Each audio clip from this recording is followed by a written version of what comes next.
So major spoilers have finally been dumped on us plot-wise for the update for the latest installment of the news coming out for Transformers 5. And it is absolutely all over the map like you expect a plot for Transformers 2 be. Kind of disheartening. I thought there was going to be more control with the writer's room they installed for the Hasbro shared universe. Now, this has all been reported by JoeBlow.com when it comes to leaking this information. So apparently some of the things that we do find out about is that Optimus finally manages to jetpack his way or hitch a ride back to what's left of Cybertron, and he finds out it's his fault that the planet's destroyed. Like, at the end of Dark of the Moon, Cybertron was coming closer to Earth, and I guess when it got caught in the wormhole, part of it got ripped off. I don't know if they're going to play up that aspect of it, but we do know that we've seen Cybertron sliced up already in the previous movies. Maybe Optimus finally gets home and sees, oh, that's right, half my planet's missing. But somehow he's responsible for doing it. Like, I thought for sure Sam, Shia LaBeouf, stopped the planet from coming through, so isn't it his fault? They might not be playing it up that way, but they're gonna pass the blame to Optimus anyway. He's gonna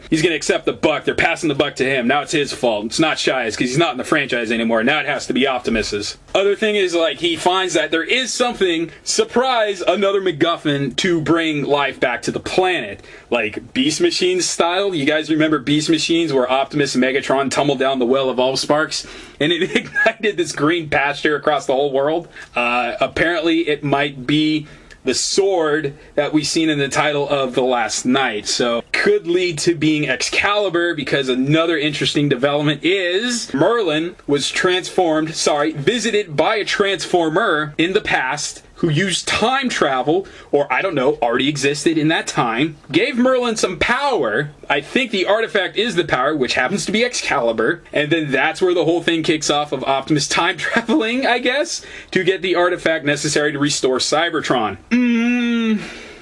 Okay, we'll run with that. He needs a sword that is possibly like one of those, swords that you skewer olives with in your martini, because compared to Optimus, that's what Excalibur is going to look like. Maybe it'll transform in his hands. Maybe Merlin will be Anthony Hopkins. That's a possibility. So now I'm not too sure about it, but it does sound like there's a bit of time traveling as well with the movie.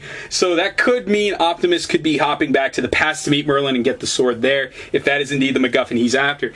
Now the interesting thing is, in Transformers lore, there's not a whole lot of time traveling robots. There is one, and he has a giant nutsack, and those who are hardcore know who I'm talking about, and that is indeed Heinrad, the Tanuki with the giant balls and the watch in his belly.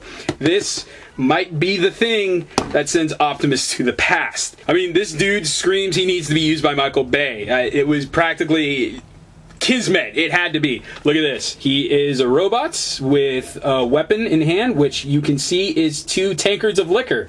And if you look at the top of the box, that white sack in the back of the raccoon are his giant nuts.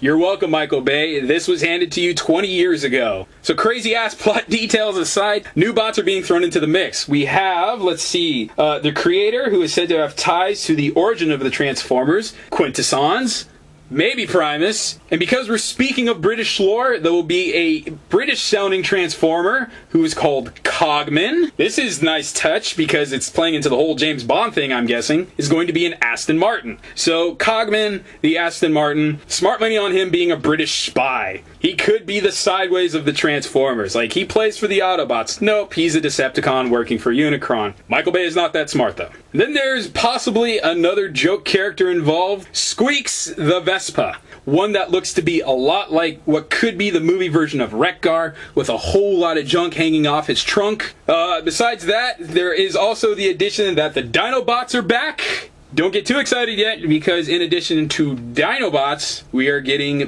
mini Dinobots called Mini Dinos. And then, besides that, not much to go on. We got, like, confirmed return of characters that survived from the last movie. Sure enough, Megatron. Don't know if he's going to be Sandman Megatron. That also means Bumblebee, because, duh, he has to star in the Transformers 6 spin-off movie. Bumblebee goes solo to sell Camaros. Hound is John Goodman, Ken Watanabe as Drift, and whoever the hell that was that played Crosshairs. Now, smart money is at least one of those characters is going to be killed off this movie. And I'm imagining whoever's more expensive, Ken Watanabe or John Goodman, or whoever bitches they just want out of their contract first, because John Goodman's like, I'm too good for this. I was in Band of Brothers, or whatever that movie was. Thin Red Line, Monument Men. That was it. And Ken Watanabe has to go star in some Japanese anime spin-off adaptation that Christopher Nolan's making. So, they're busy men. They don't have time for this bull. You got anything to say? Let me know. Say it to my face. I got nothing.